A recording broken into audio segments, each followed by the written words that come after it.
How you doing, Sue? Well, doing okay. Doing okay. How about you, baby? We're doing okay. We're visiting friends outside the city. Uh, it's good to be out, but it's strange. I got mixed feelings. The quiet is really good. The fireworks in New York are nuts right now. Yeah. Yeah. Are we on? Stone, we live? We Yeah. are. Yeah. We're live. Yeah. So the fireworks are a little nuts, and it's good to. Mhm. Zivar pregnant really needed some quiet, but it's also Be able to be outside. yeah, Rain. that part's really nice. It's just Yeah. it's strange to go from Brooklyn in the middle of the city where it's all happening to outside the city where everybody's on vacation, a little too much vacation. Yeah. You know, it's also strange to be sheltering in the midst of everything that's happening. You know. Yeah. Have you heard about there's a movement to change the name of St. Louis and to take down the statue of Crusader St. Louis? Oh, wow. Yeah, it was hi, there they are. Hi, it's Zach. Oh, hi, all the Hi, rabbis. Hey guys, good to see you. Hi, Susan. Hi, Susan. Hi, Zach. Harris. So good to see you guys. Likewise. I was just telling Zach that I was interviewed by the Forward yesterday and by the Post-Dispatch today because there's a movement underfoot to change the name of St. Louis and to take down the statue in front of the art museum of the colonialist crusader St. Louis. And Jane Yeah, so lives in- are you for or against it? what? Are you for or against it? Oh, I think the conversation is great. I just think it's wonderful that it's coming up. But unfortunately, you know, because of we're in Missouri and the alt-right is so,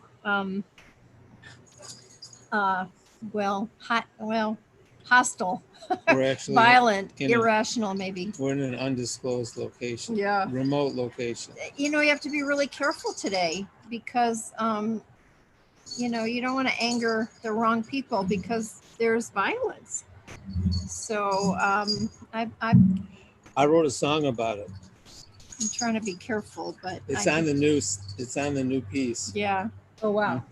yeah. I mean, he was terrible. Louis the Ninth Louis the Ninth. burnt the Talmud. Right. You know, killed a lot of Jews and Muslims along the way on his He crusade. called himself the Lieutenant of God on Earth. I never knew, I mean, to be honest, I never even thought about it, researched it. Still don't know who he is. The canonized King of France. Mm. Uh-huh. Zach, So- like me, we're Harris, like me, we're from New York. So Right. What we're doing.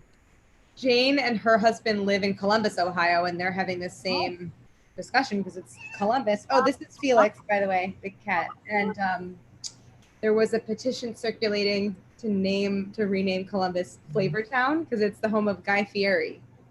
I think it had gained some traction. So, But the main point is to not name it, is to rename Columbus. right.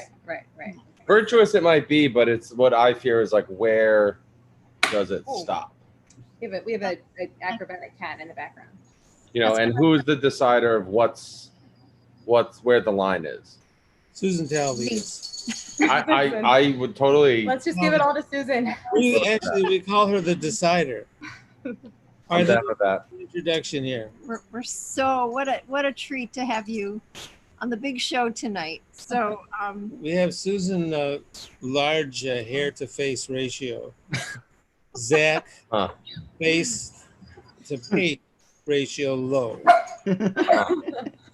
Zach, are you in Brooklyn? Where are you? At the moment, we're not. We're outside the Undisclosed city. location. Undisclosed location. Oh, undisclosed location. Got it. Remote. Wait, why do we have? You could be anywhere. I see. Yeah, so here's So let me explain the concept here. Plus, we have viewers. As a matter of fact, we're international. We actually have viewers sometimes in Paris, In Israel. often in Jerusalem, other international, Detroit, for example. And also, we had a garden in space last week. That was really magnificent, the space garden. So here what we have is we call this the salon. And we do this every Thursday night. We started out doing it. It was a kind of a literary concept at first. We were doing it in a location called the High Low, which was a venue given over to literary arts. It's really a wonderful place here, brand new. So we pitched this thing to them to do kind of a monthly music, poetry, story, and we even often had an academic component. Somebody would give a talk about their academic work, and the whole mix was just great. It was just great. It was a completely wild mix of people and energies, and it was just beautiful. So we did that for a few months, and then the virus happened, so we got freaked out for a while, and then we decided, well, why don't we just take it this way? Because we both do a lot of teaching like this, Susie and I do. And why don't we just do this, and well, let's do it every week. So that's what we started doing. It's called the salon. The salon came from an idea that I was privileged to be a part of in Jerusalem, where a great teacher who was influential in my life, Professor Dov Noy at Hebrew University, he held a salon at his apartment on Balfour Street in Jerusalem. And if you got invited there, you were one of the more interesting people in the country at the time, in a country of interesting people. And I got invited there because I would do music. Nobody did music. And he loved the music, but nobody did music. So I would come and do a song, and Dov Noy would kind of hold court there. And he would explain the concept of the salon that he acquired it, took it from his teacher, who was a Quaker. And this salon was a Quaker concept, the way Dov Noy explained it, that his teacher, whose name was Stith Thompson, teacher of folklore at Indiana University for many years, raised up many students, many disciples. And Dov Noy was a student of his, and Dov Noy went back to Israel with this concept in place, and he did it for decades in Israel, and it was really wonderful to go there. Susan probably never went, but were you there? Oh yeah, I'm sorry. She was there for the first one. Actually, I went for more than once. Susan invented it, actually. It was actually Susan who You invented kind of it. forget sometimes. Oh, there's Felix the cat. Felix the cat. The wonderful, wonderful cat.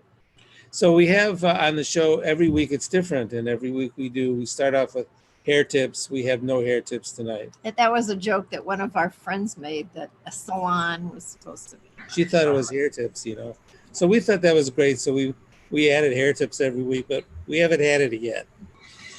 So we'll skip the hair tips.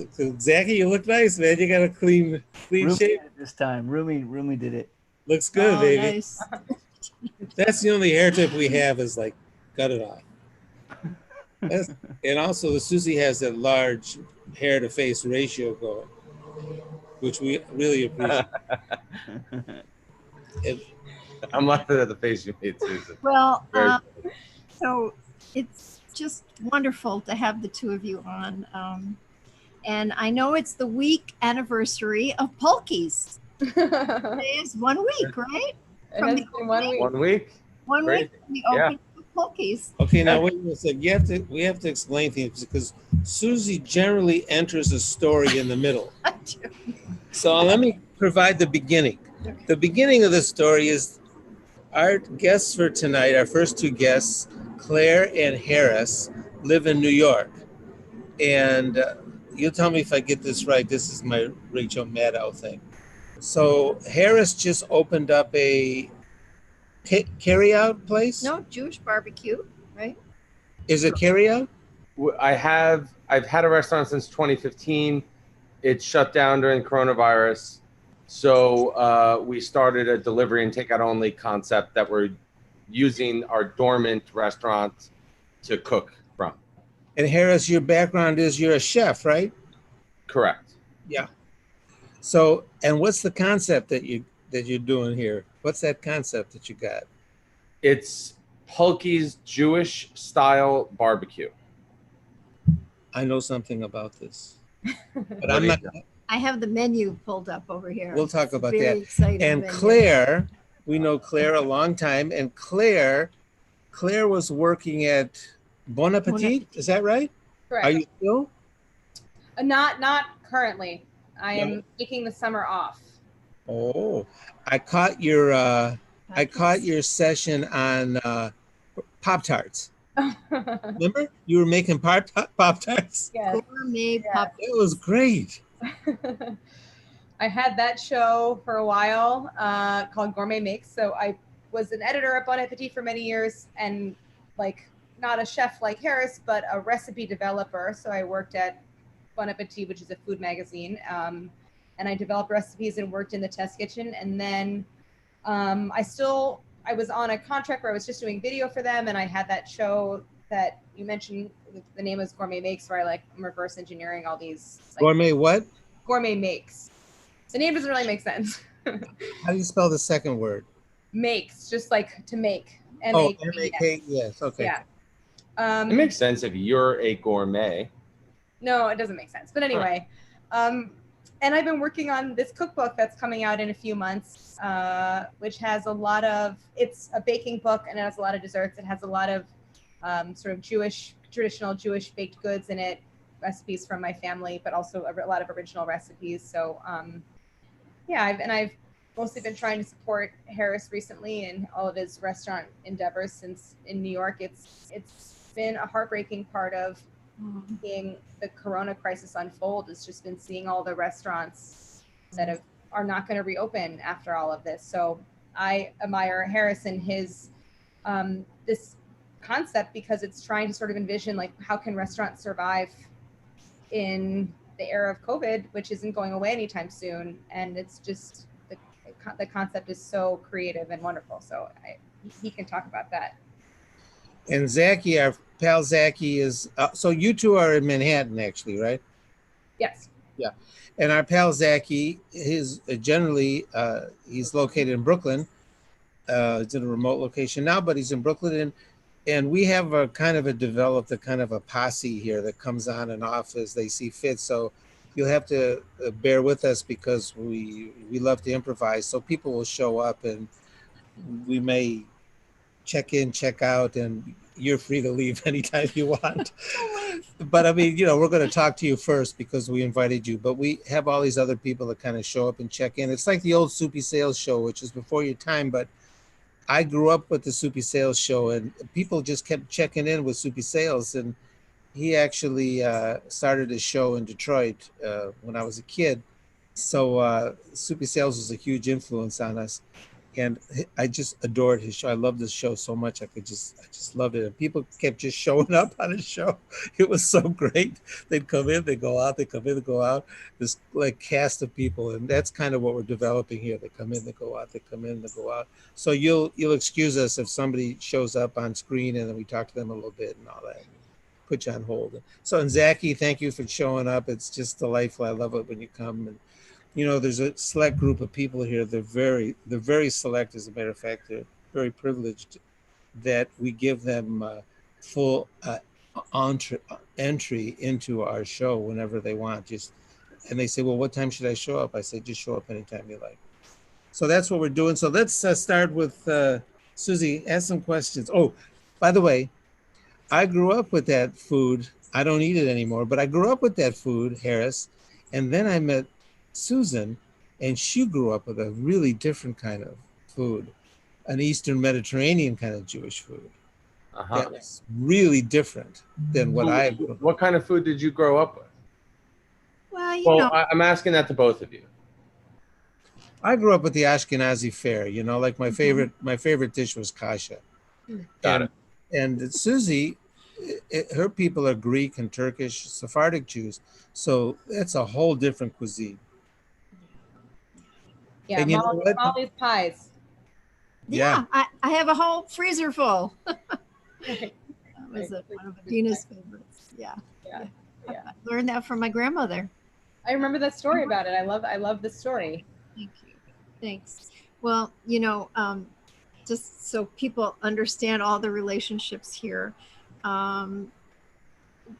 Harris is part of the family now. Harris, he where are really you is from? part of the, Where'd Port you- Washington. Oh my Yeah. God. Right.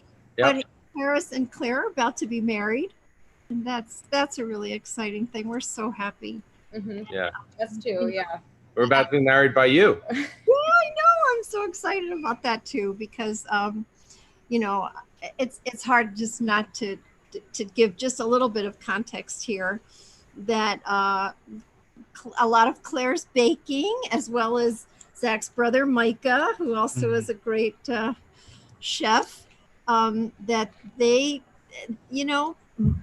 my dining room was a place where a lot of the experimenting went on, because we Yep. had these bake-offs, right? And of course, and Jacob, our older son, was always the I guess the judge for the bake-offs. And it was clearly Claire and Micah. They were, of course, the best. But Micah, who probably should have won all of them, was usually disqualified on the grounds of being the only boy. he was the boy. Jacob just didn't think that was Jacob, right. like, You would let Micah win, but Micah was pretty. But your pastries, your cakes, everything was so beautiful, so carefully done. And then there was Adina. and Joanna. Everything was, and Joe, and together they made a joke. Joe's been on a number of times too with the salon, but Yeah. I mean, were they good? It's in We're like good the divide eaters. about who becomes a baker or pastry chef or cook and who becomes a cook is so it's so guided by your personality, and those two, what I know about them, they are not bakers. And Claire is precisely a baker, and I am not a baker. Like, I can't focus or I mean, fiddle over details. So I You have to follow directions, right? yeah, you have to follow directions. Yeah. I remember the time Adina called me on a Friday night and said, I want to make coconut cream pie. I have 3 coconuts. What do I do? that's Adina. you put down the coconuts, you go to the store, and you buy some shredded coconut, right? Right. But it's so important to me and so special to me that we have this group of friends from high school who are still close, and so many of us ended up in the restaurant or food industry, and that's kind of, it's kind of strange and great. And like our friend Anya is going to be with us when we get married, and we all go way back, and Micah, of course. So it's That's right. You, and Joe. Anya, and Micah in the biz. Yeah. So anyway, so we're very happy to be here, and thank you And they were all part of that baking circle that you guys all grew up together. And actually, Adina ended up being an okay pie baker. Yeah, she's good at She was pie. good. The She had pies. talent. She had a talent. She was okay with those. She loved those pies. Also, I want to introduce you to Karen Flotty. Here's Karen. Karen Flotty showed up. She's one of our privileged few. She comes in and leaves as she likes. She has the key to the screen, and we love it when she shows up, and we just kind of check in with her and see what she's into, because as you can see behind her, she's growing things, and she has this great sense about what she's growing. And so that is also changes so much by the week that whenever she shows up, we just say, okay, Karen, what are you into? What are you thinking about? And she also has a way of kind of spiritualizing the concept of her gardening. And it's, so we like to have Karen Flotty here. And not just spiritualizing, but politicizing. Yeah. Wouldn't you say, Karen? It's protest gardening. Yes, it is protest gardening and space of resistance gardening. Space of resistance. Yes, both. I actually heard the gangster gardener talk about gardening as protest this week. His name is Ron Finley. He goes by the gangster gardener, but a tie into gardening and cooking and baking. Like, one of the most incredible things, I also love to study cookbooks and foodways and traditional foodways. And you see, like, I see it so clearly in Cajun and Creole cooking or old recipes, right? Sephardic okra is another one of these recipes that bamyas, what comes in season is what makes the dish, right? So that old recipe is tomatoes, onions, right? Peppers and okra, because that's what's in season. And the best of our cooking, like, really not capitalizes, but takes advantage of or brings those together. And it's like the world gives us the ingredients, right? Oh, nice. I'm just planting this idea in your head that okra is one of my favorite foods. I'm just as a matter of Harris, last year they grew information. okra that was a foot long. It was Wow. it was crazy. Now I'm going to connect this discourse up, because I can tell you, as a kid where I grew up, there's a connection between restaurant touring and gangsterism. Where I grew up, especially the kind of food that you're going into, where I grew up, Harris, all of the places that served that food was heavily gangsterized. And it was Jewish gangsters. Huh? Jewish gangsters. Jewish gangsters of Detroit. And really, it was the delicatessens and the Jewish restaurants of Detroit that were like the venues for the Jewish gangsters of Detroit. And I know this because my first jobs were in those places, and that's who hung out in those places. Wow. But they didn't make macaroni and cheese kugel. Or listen to this one: baby kale and green apple salad, harosis style. Oh. I mean, these are brilliant. This is Well, an amazing menu. I have to say, I'm not the first person to do those types of things, but I'm happy to do my interpretation of it. Love it. But just, sorry, Jim, go ahead. Go ahead. No, you go. I was going to say two things. One, okra is Turkish or Greek in terms of Sephardic cooking? Where does that show up? Well, you know, the Jews of the Ottoman Empire. It's a false distinction. They were, you know, my grandmother was from Salonika. My grandfather was from outside of Istanbul, but they were Jews. I didn't know that okra grew in that part of the world, to be honest. I always think of it as Southern America and India, really. And there's nowhere else I know of where it grows. So the recipe I cook for it is Syrian, so Syrian Jewish, and it's a traditional food for Tish B'Av, which is actually when it's at its height, right, of production is in August. Or is it tomatoey? It's tomatoey. Oh yeah, I've made it too. Yeah. And then the other thing I just wanted to say to you, Karen, is that I am a great admirer of Ron Finley, and I think he's amazing, and that we should all support and know what he does. Yes. Of course, I just learned of him this week, so I'm anxious to dive deep into his teaching and his thinking. I know he did a master class, but I follow him on Instagram, and I've watched, basically the 10 minutes of the master class you can watch for free. And what's just so cool, and what I think, like so many like social justice issues and bigger concepts, this might not be accurate, but I think that sometimes simpler approaches end up solving bigger problems. So I think people that, if you're involved in like growing food and eating good food, it can have very positive consequences that you never imagined. And so that's his philosophy. And he's just like, all right, let's go to like a gang turf, and let's like grow some tomato plants, and let's use some dresser drawer that was kicked to the curb, and let me show you how to turn this drawer into a place to like seed some plants and how to do a garden. And maybe some schmucks are going to come by and ruin the first couple of iterations, but eventually maybe people start to have respect for that little area and realize that it feeds people. And there's just so many lessons to be learned. And I'm preaching to the choir here. You're an actual gardener. I don't grow anything. Not yet. It's a dream, but so he's awesome. I love him. I also noticed that something that I've said many times before, and that is your definition of gangster and mine are different. I think are different. It's a spectrum. The kind of gangsters I grew up with, a different concept. The spectrum. There's Tony Sopranos, there's Meyer Lansky's, and there's these are Meyer Lansky's.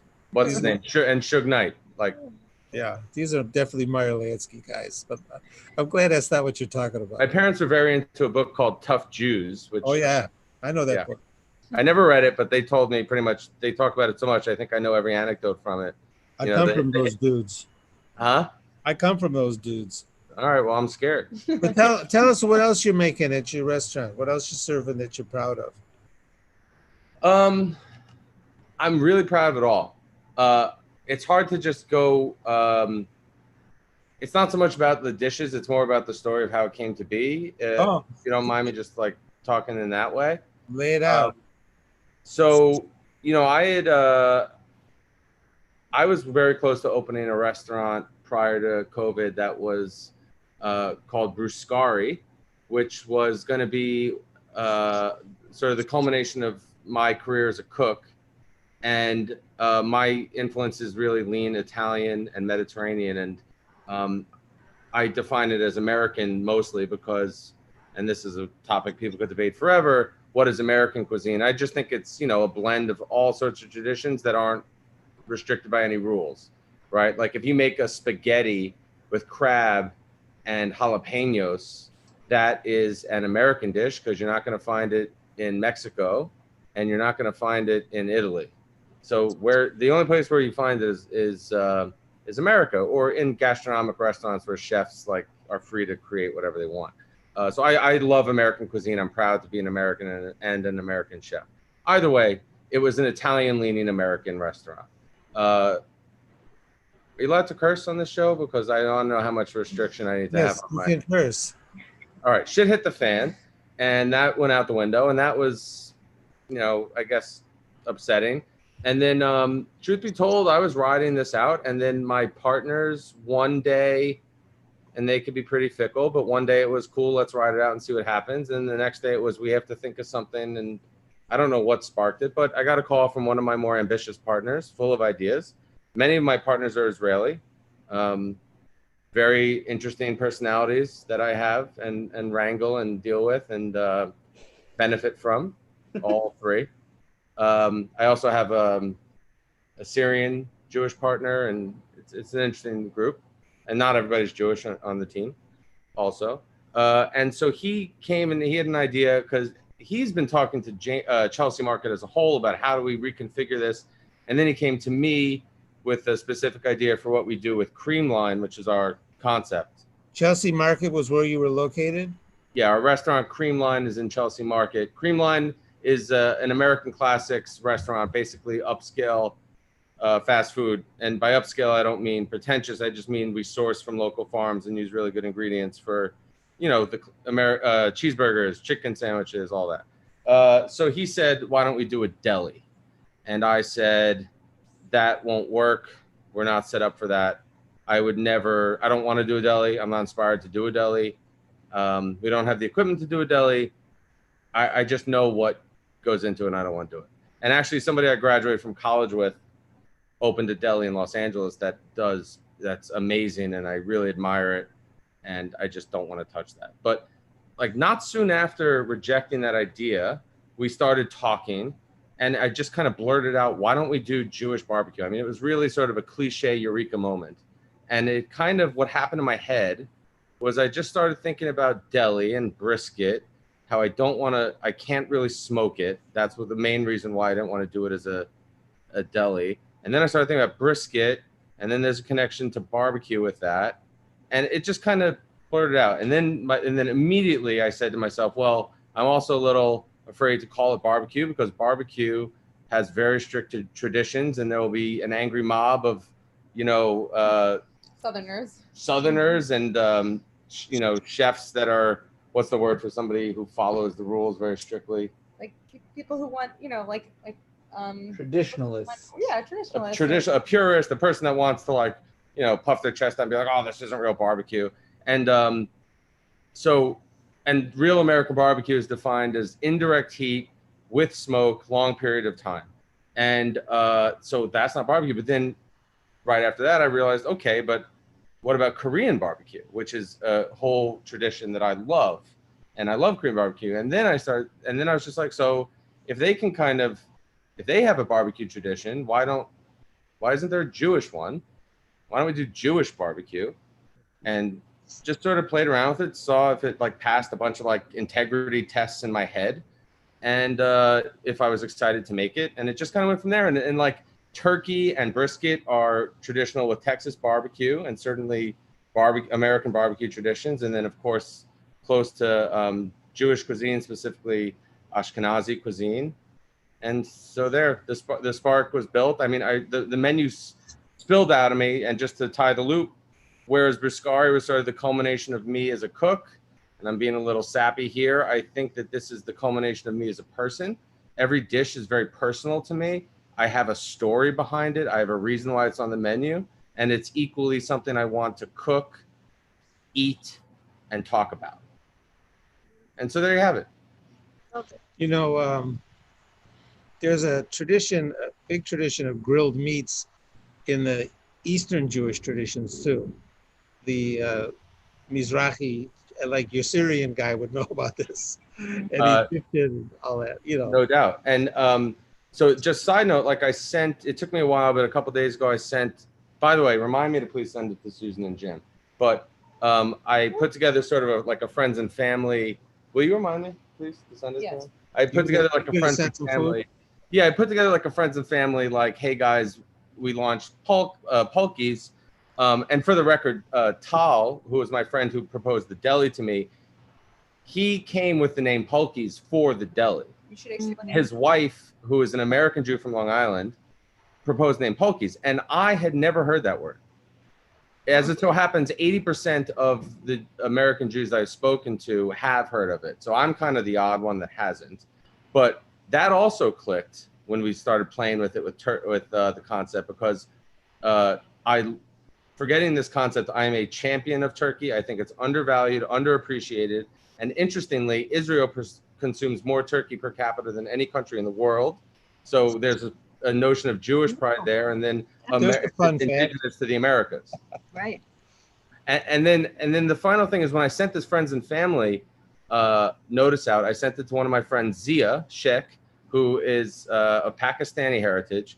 And he's the founder of a charity called Restaurant After Hours, which is a mental health charity for hospitality people.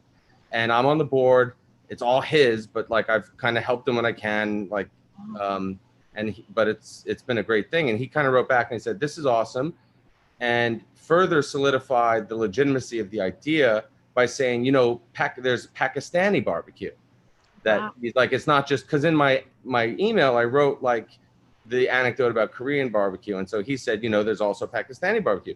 And I said, yeah, of course, there's Chinese barbecue, there's Malaysia barbecue. I said to him, maybe in the future, there's a collaborative guest chef day where you come and do some Pakistani barbecue stuff. And the idea is we're just trying to loosen the restrictions on this sort of the dogma of American barbecue. That was the dogmatic chefs. That was the word. That's the word you like. Harris, what's your last name? Mayer-Sellinger. Sellinger? Mayer-Sellinger. Mayer was my biological given name, and Sellinger is my adopted name. Ah, you related to JD? Different. Nope, and it's just the opposite. It's an A in Mayer and an E in Sellinger. Yeah, but that doesn't matter. You still may be related to Sellinger. It's the same name. I'm certainly an introvert and a recluse. It's a place name in Germany. And I'm German. Yeah, you're German. It's basically the same name, however you spell it. It's basically the same name. Well, I'll take that as a compliment, Jim. Yeah. Oh, yeah, definitely. So, Claire, what are you doing now? So, where are you at now? I guess technically. You working on a book? I guess technically I'm unemployed, but I'm waiting for my cookbook to come out in the fall, in October, and I'm gonna work on a second book and probably start work on that over the summer and be a help to Harrison as he gets Pulkies off the ground. And you know, I think for the most part taking it easy. And then in the fall, kind of seeing, you know, the book will come out and there'll be some activity around that. And but I'm not so sure. I don't know. Well, we hope things open up so we can be part of the book tour. I would love that. I really hope I can come to St. Louis as part of that. I have a lot of anecdotes in the cookbook about St. Louis and all the kind of quirky food traditions from St. Louis. I have a recipe for gooey butter cake, which I learned really comes from all the German immigrants in the early part of the 20th century who settled in St. Louis and opened up bakeries. What was the one?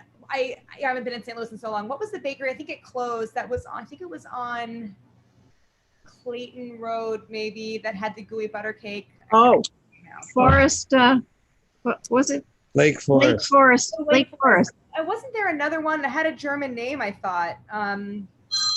Yeah, thinking of Frontals, I'm not sure. But anyway, so, you know, I have a lot of sort of my St. Louis roots in the book and all the kind of baking traditions from that. So you mentioned before that it's got a lot of Jewish recipes. I just wanted to, and you correct me if I'm wrong, but that seems like that was not sort of like a direction. You kind of, it clicked at the end. You were like, look at this. So many of these are like Eastern European Jewish things. Right. I learned over the course of working on the book that my mom had never told me this, but that my great grandfather was a baker in Ukraine, or what is now Ukraine, before they came to the United States in, I think, 1903, and then came to the United States and did not work as a baker, but worked as a baker before they emigrated. So we did have this handful of recipes that have been passed down on my mom's side, and that's clearly where they come from. And they're all parve, you know, they all use oil.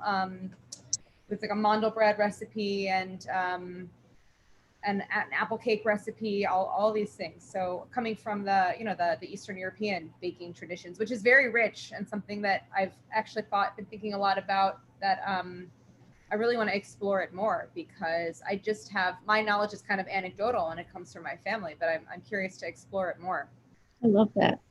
Well, is your cookbook all baked stuff? It's all baked stuff. It's mostly dessert. There's a chapter on savory baking and breads and that kind of thing, but it's all sweet. It's called Dessert Person. That's the name of the book.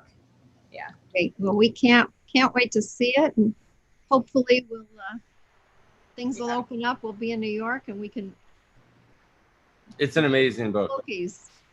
All the Type A personality that you see in her baking growing up is on the pages. It's on their page. That's wonderful. Well, there's a legend that that you created for your St. Louis friends, a gourmet toasted ravioli and a gourmet Emos, or a St. Louis kind of pizza. Yes. Is that true? Yes. I had a night where I made St. Louis style pizza, because Harris, who's a native New Yorker, on the show you did that? No, just for fun, just behind the scenes. Right. I made it for the whole test kitchenette Bon Appetit, and then I made it again for just like our group of friends who are from St. Louis in New York. And Harris, who's a New Yorker, grew up with like the New York style slice, had no idea what St. Louis style pizza was, and Cardboard, you mean? the cardboard.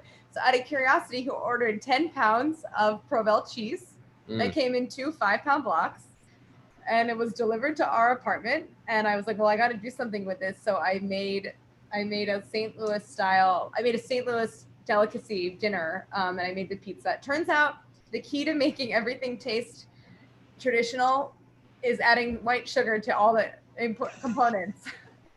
I believe that. I believe that's true. Yeah, it was white sugar in the dough and the sauce and the salad dressing. So, but it was, I love it. I love it so much. So. Jim, do you know that Detroit pizza has become a phenomenon, and that there's very respected Detroit pizza places in New York these days? You're looking at the world's greatest authority on Detroit pizza. Wow. I guess you knew that. I know everything there is to know. Well, I'll tell you that I find it to be delicious. Detroit pizza, the Detroit pizza built Detroit in many ways. All of the major sports teams are owned by pizza. Isn't Domino's? Isn't that Domino's? Domino's, wow. Little Caesars, all these are Detroit pizzas. Yeah, man, they built Detroit. Wow. I didn't know that those came from Detroit. Oh yeah, man. I worked at the first Domino's. Wow. Really? Yep.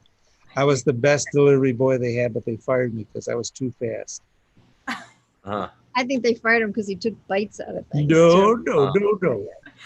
Hey, well, thanks for being on the big show. We got to get to Karen Flotty here. And Zachy, we're going to do a little collaboration. But can I just ask? You can do what whatever are- you like. What do we do to tell people about Polkies and kind of grow the?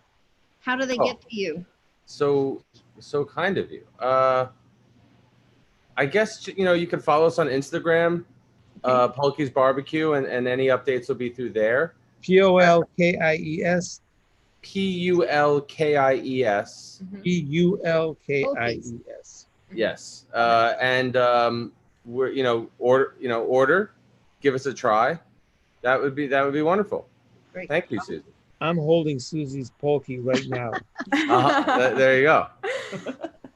We We just want haven't- to say thank you for having us so much. It's great to see you, Jim and Susan and Zach and Karen. So nice to meet you. This is a pleasure for us and a special thing at a time where every day looks like the one before it. And what a great thing to have. Yeah, this is super fun. So thank you. Cool. We're excited about the wedding and wish you guys just all good things. And Thank we you. can't wait for the cookbook too. When the cookbook comes out, we'll have another celebration. Great. Open Thank it. you. Thanks Yeah. so much. We hope you'll come on the big show again Come on, because big show.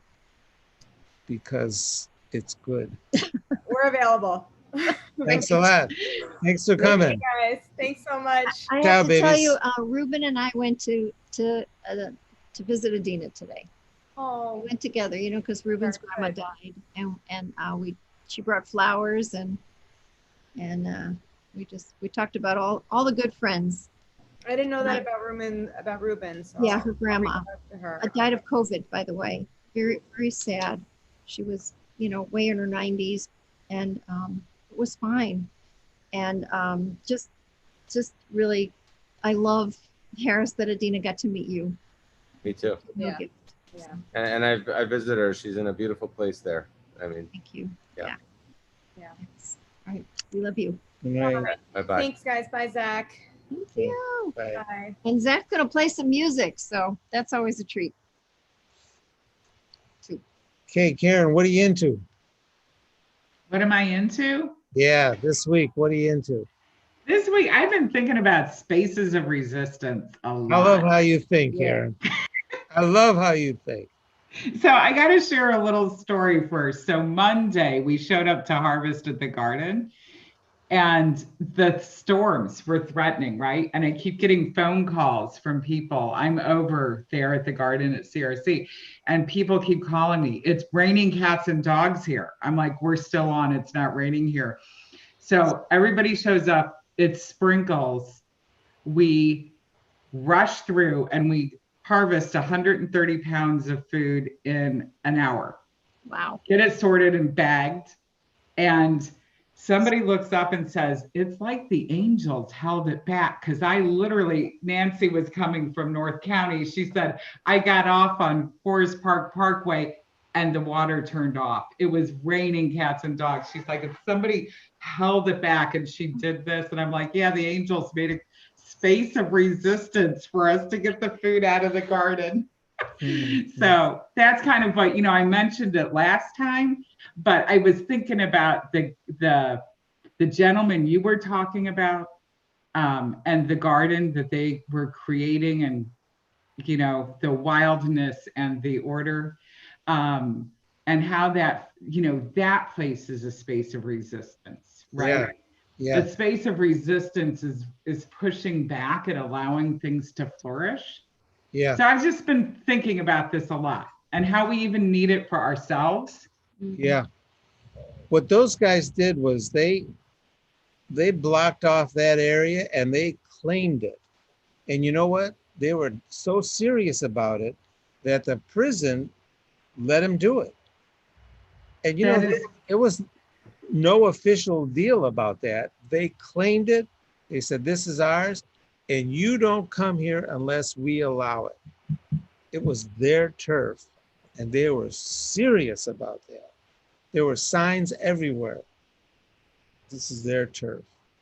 And when I opened that door, when I opened that gate, they came in and did their work on there like they were, like they were restoring at the Vatican, restoring a fresco at the Vatican.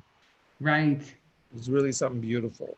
So that's what Ray Finley was talking about. I like heard 10 minutes of an interview that he went into this for beauty.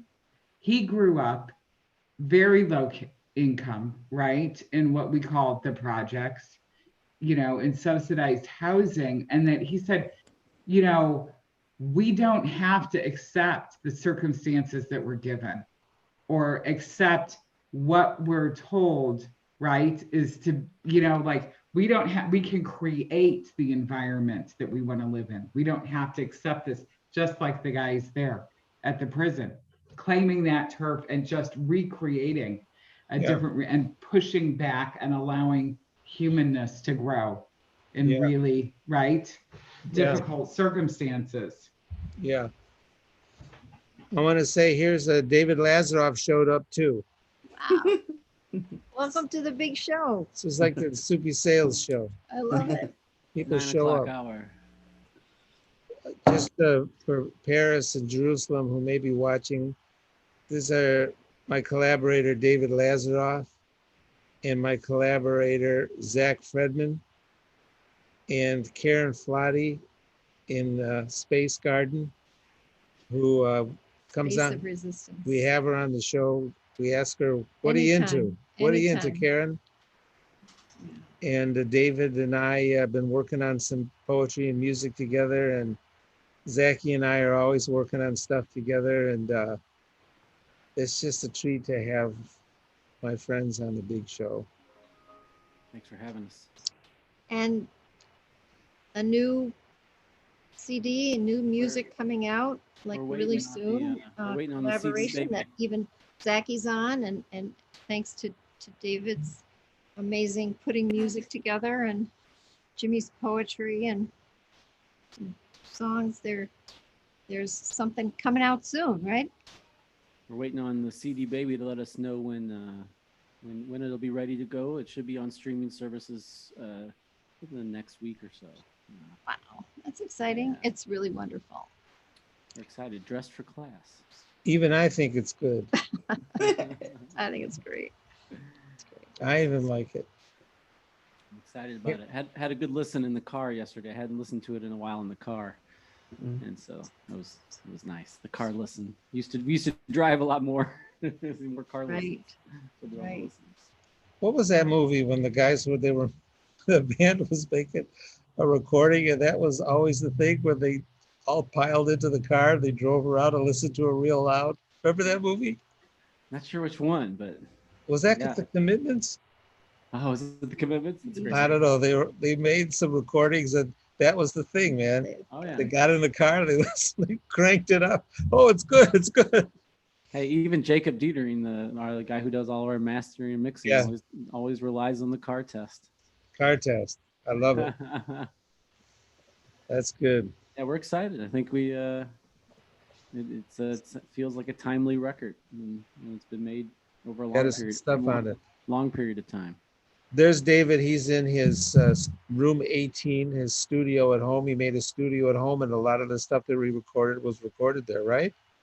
Yeah. Oh, everything that on this Everything. record. And it Mhm. was stuff that I wasn't even aware of. I didn't even know he was rolling tape and all that stuff. Well, we built this studio so that we could create things like that without any, like people are always coming over, and it was a shame not to have a really good way to capture all of the little experiments that happen. So now we're just always rolling.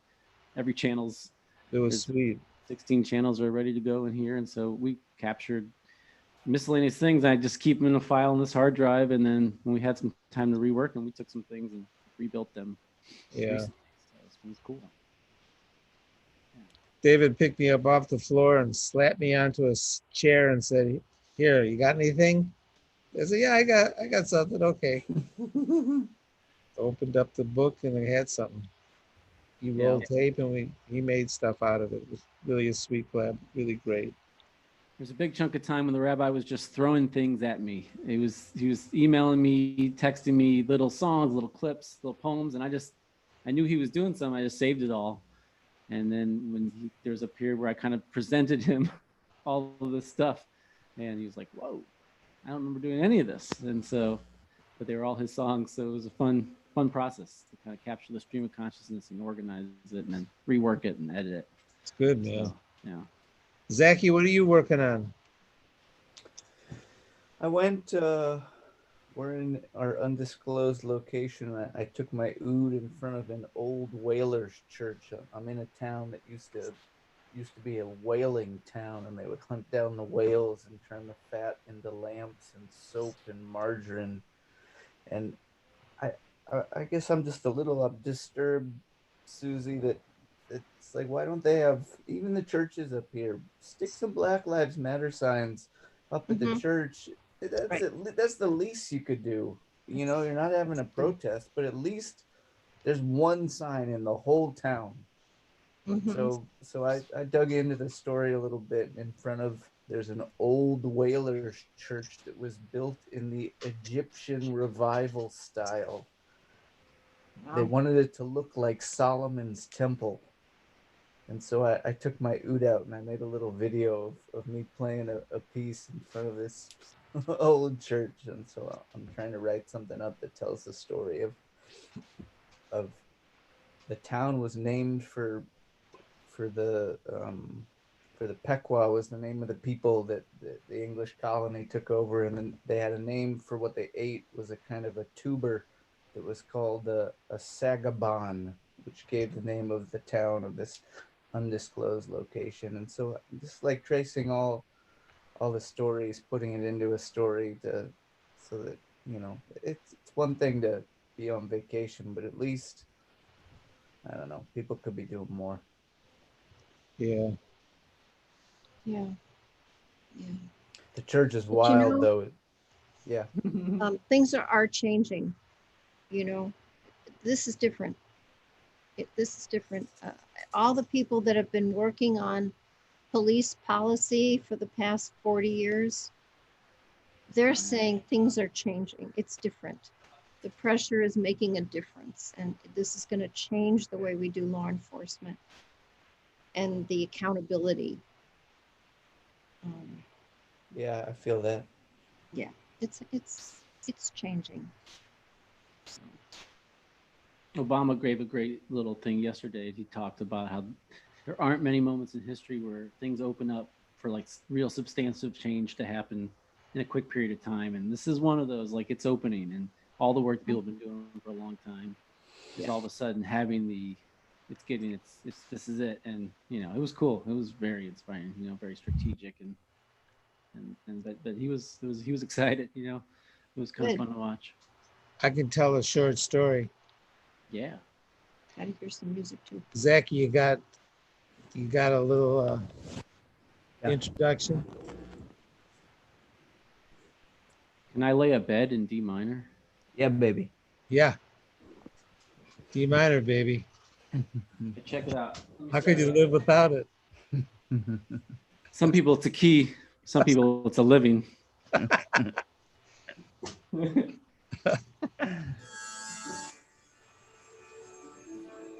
That's our friend Keith. Oh, wow. Sweet. Kind of D major.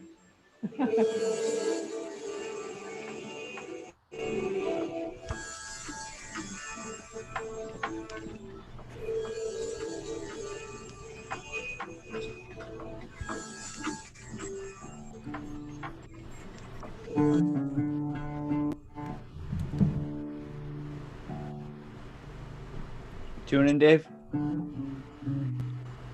You hear it?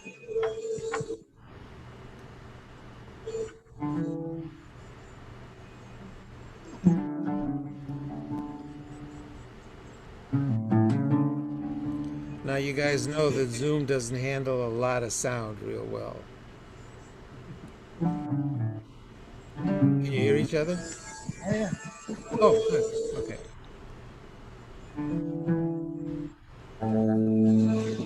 All right, this came out of a thing that Susie and I do.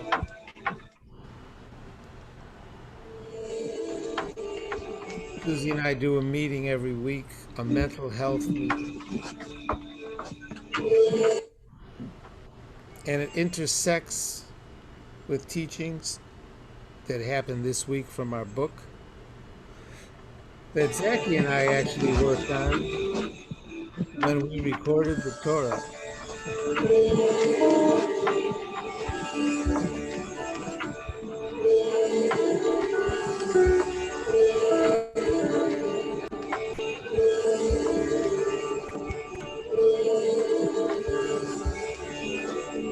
Can you guys hear each other? Somewhat. This is called check-in. It's a toxic time. One of the attendees to the weekly mental health Zoom meeting described it that way, and when he did, the meeting took a breath. Everyone. We all felt it. One feature of this experiment of meeting by Zoom is when we check in. I notice we have an individual story and we have a universal story. We all feel the same way in some sense every week that someone at the meeting articulates, and all the heads bob up and down in agreement. It's getting more tense by the week. This week I feel the seams, S-E-A-M-S, releasing.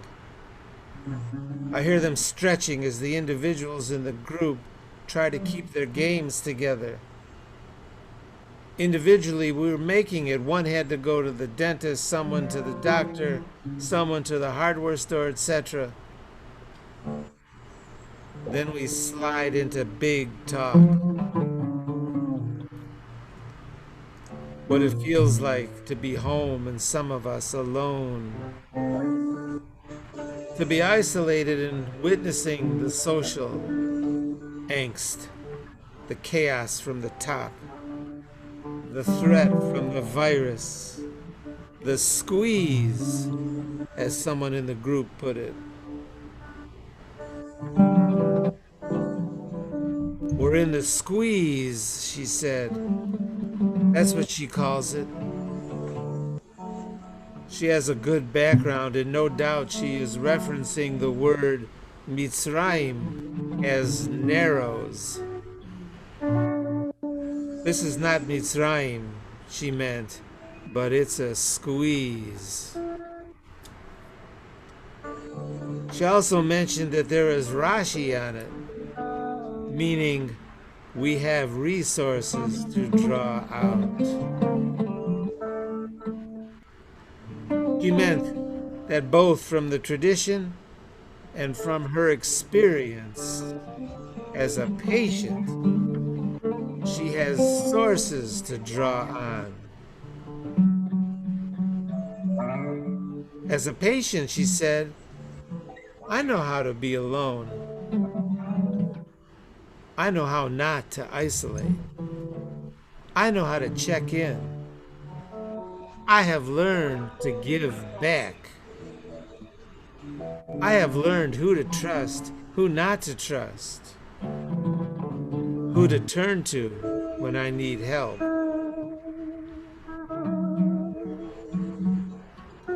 From the tradition, she cited stories about responses to plague.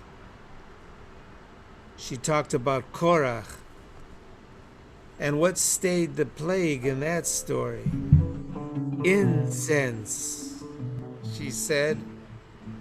And what is it about incense that has such power?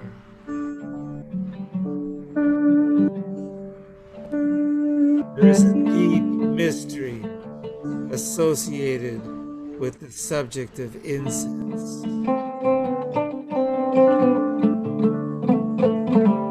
Not only the mystery mix, including the smelly spice in incense, you have to include chelbana, you have to include the stinky spice. And then, she said from the Zohar, the pull on creativity that the sense of smell draws. Then, she said, there is the gold altar the incense altar. That is a person's soul, she said. What stays the plague? We are drawing out something new. We call on our creativity deep from our souls. This will see us into the future.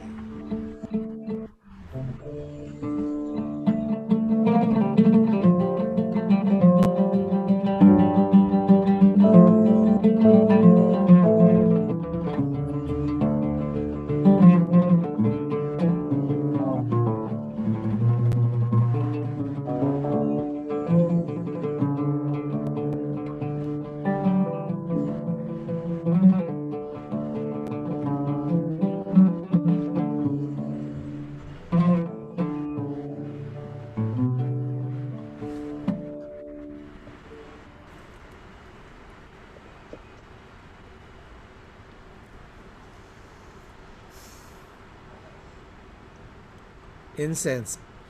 Bena. Hey, thanks for coming to the big show. Zachy, how long are you going to be out there in that undisclosed location? Trying to get home as soon as I can. Here, Flotty, what are you doing Sounds like tomorrow? they need you there. Tomorrow I'm meeting with a wisdom circle. In the morning, I garden at home and bake challah and get ready for Shabbat, which my husband said tonight is a form of space of resistance. Yes. There you go. So I love that, Karen Flotty. That's great. Thanks for showing up, Karen Flotty. thanks for inviting me, Jim, Susan. Great to Always be a- with you. Great to Always be a with you, space Zach of and David. resistance See you, for you, Karen. David Lazaroff, what are you doing tomorrow? Shabbos. Shabbos. So work a little bit. Day job? Practice my Duke of the week. There you I go. like that. It's a nice one this week. When's Duke? I had him today. Today? Yeah. Oh. Our video wasn't working, so we did all just the phone. It was great. Yeah, you make do, you know? Uh-huh. You have to Oh, work yeah. harder. It's good. You gotta focus. You can't just have fun with hanging out. Right. It's good. Yeah. Hey, thanks for showing up, David. It was fun. Fun to jam with Zach. Yeah, it's nice. Digital jam, Zoom jam. Like approximation, you have to. It's like working with Duke, man. It's harder. Right? It's harder, but it's rewarding. Gotta listen more. Yeah. And Susan Talby, what are you doing tomorrow? Well, I see your face floating in the dark there.